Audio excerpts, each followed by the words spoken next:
must be something heaven sends.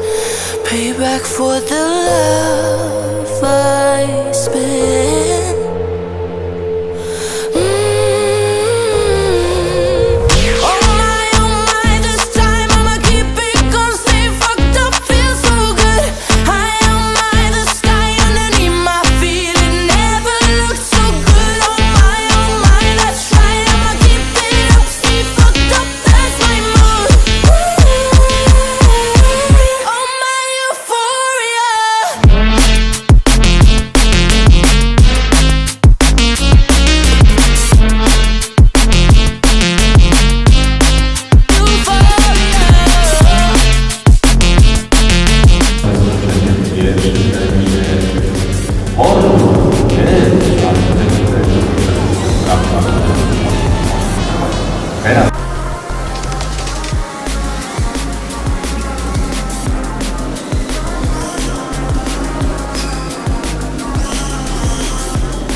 I ruszyli, proszę Państwa, czyściutko. I kto będzie pierwszy? Raca bardzo szybko leci.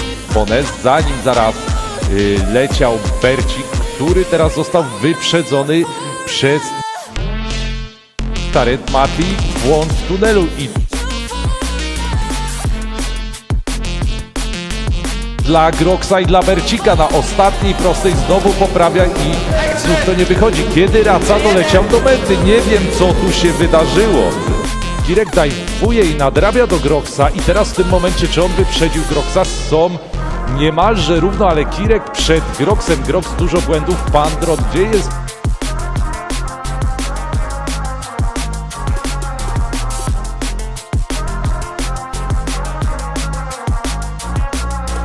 Na ambonę.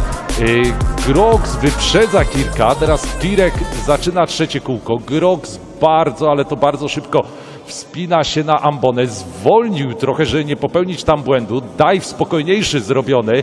Przypominam, to jest już walka między tymi pilotami o to, kto wejdzie. Pan Dron już wejdzie na pewno.